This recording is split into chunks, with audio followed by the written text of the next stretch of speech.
February 28, 2026. Strikes hit Tehran. Iran's supreme leader is killed within hours. Iran's answer is immediate.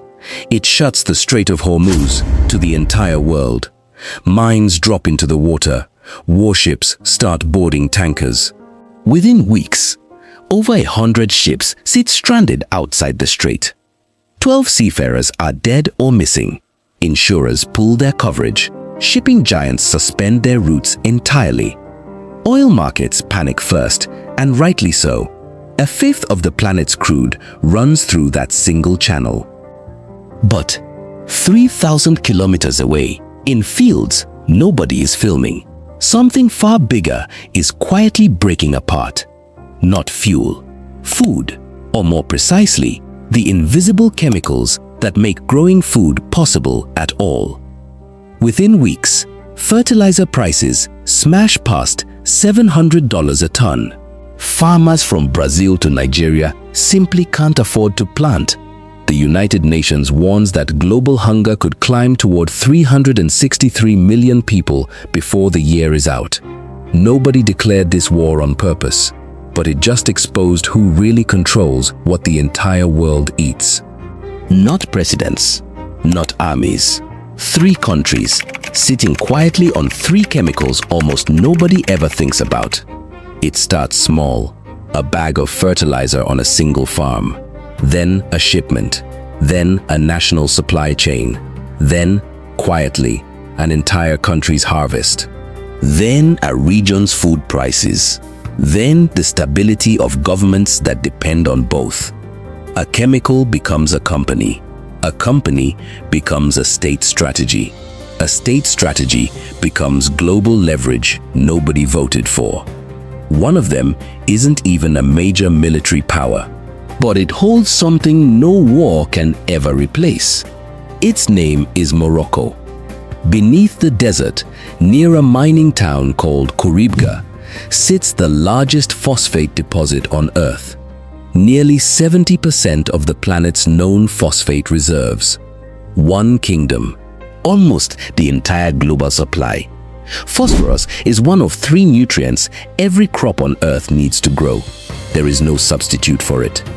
Chemists have tried for decades to engineer a replacement. Every attempt has failed. The element simply cannot be synthesized. No mine anywhere else on the planet comes close to matching what sits beneath Moroccan soil. A state-owned company called OCP runs the operation, moving crushed rock through pipelines buried beneath the sand. For decades, almost nobody outside the fertilizer industry had even heard this company's name. OCP isn't a private miner chasing quarterly profit. It's wholly owned by the Moroccan state itself, which means every ton of phosphate leaving that port is also, quietly, a tool of national strategy. Then came 2026. War closed the strait. Sulfuric acid, needed to refine raw phosphate, suddenly got harder to ship. The price of phosphate fertilizer nearly doubled in a matter of weeks. Morocco's quiet leverage became impossible to ignore. But phosphorus alone can't grow a harvest. Crops need nitrogen too. And nitrogen belongs to someone else entirely. 10,000 kilometers north, in gas fields stretching across Siberia.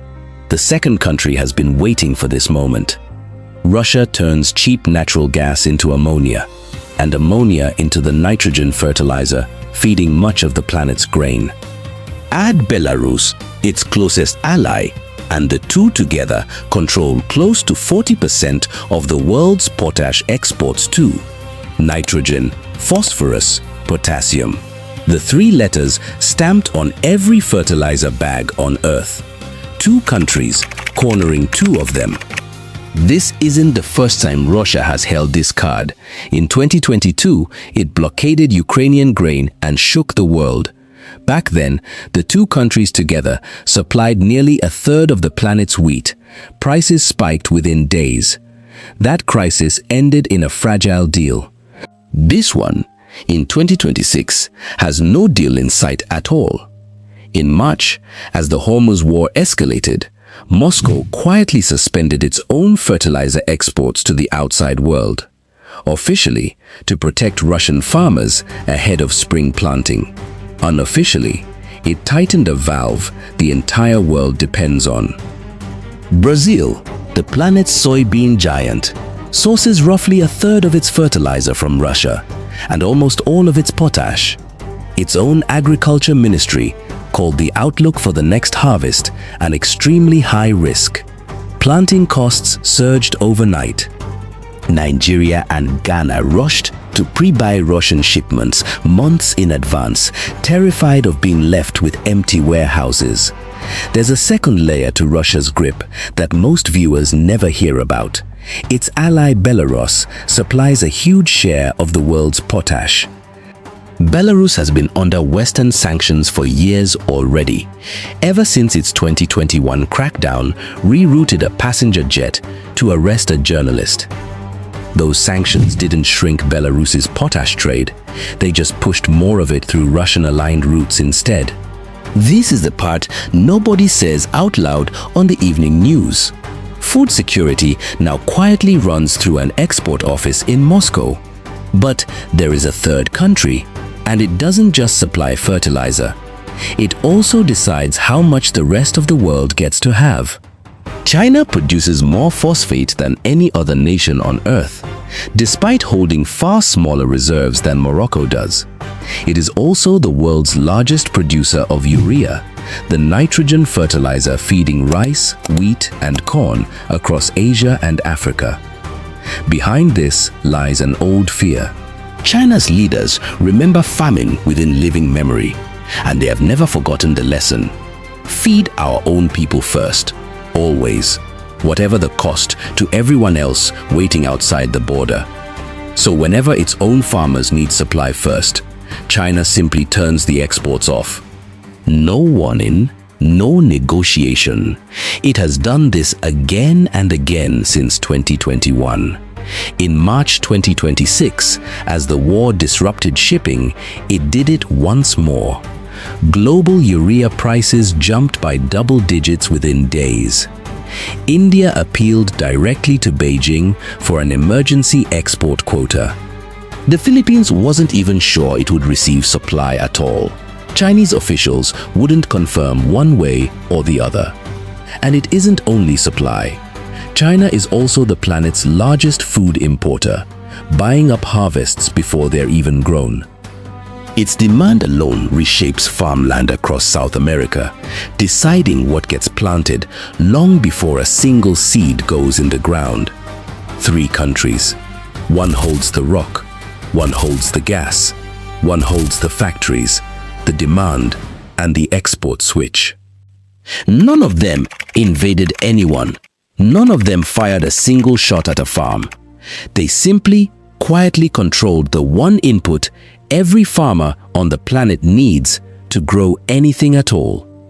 Somewhere in Kaduna, a Nigerian farmer buys half the fertilizer he needs this season. He simply can't afford the rest. Multiply that one decision by tens of millions of farms, and the shortage in Moscow becomes a hungrier village in the Sahel. Across the Pacific, a rice farmer outside Manila waits on a shipment that Beijing still hasn't confirmed will ever arrive. He plants anyway, with less than he needs, because waiting any longer means missing the season entirely. These aren't abstract statistics on a chart. They're millions of small, quiet decisions made under pressure nobody chose. Now zoom out further, past this year, past this war, toward the horizon everyone keeps ignoring. By 2050, the world will need to feed close to 10 billion people. Climate change is already shrinking usable farmland across South Asia, the Sahel, and even America's own grain belt. Every additional mouth needs more fertilizer, not less. Supply is nowhere near expanding fast enough to match that demand, which means these 3 countries won't lose their leverage by 2050. If anything, they stand to gain far more of it. Here is the twist most people watching this still miss entirely. One of these three is itself deeply exposed to hunger. Morocco imports much of its own wheat. Its domestic food security stays fragile even as it holds the fertilizer key to everyone else's.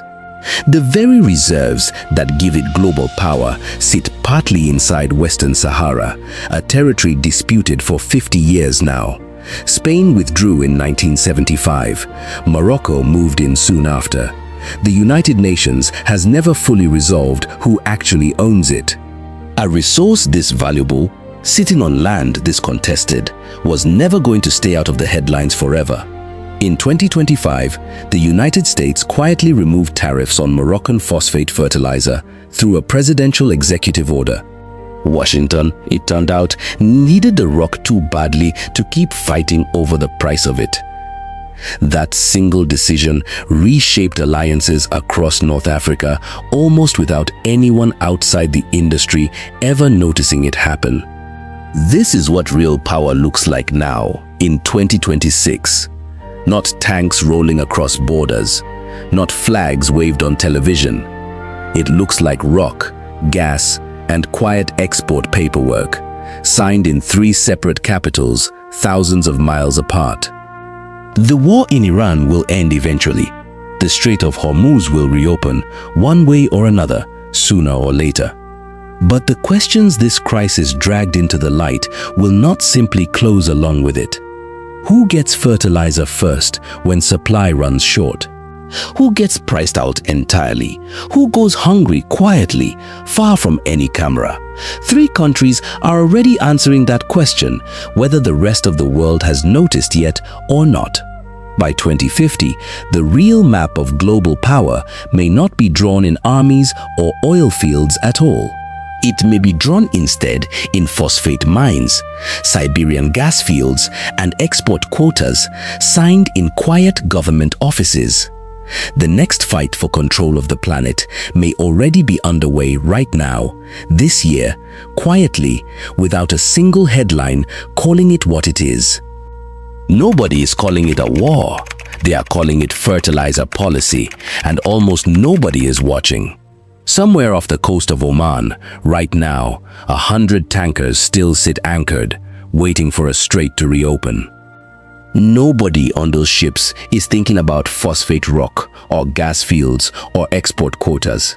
But every single one of them is floating on top of the same quiet question this story started with. Who really decides whether the world eats? By 2050, 3 countries already know the answer.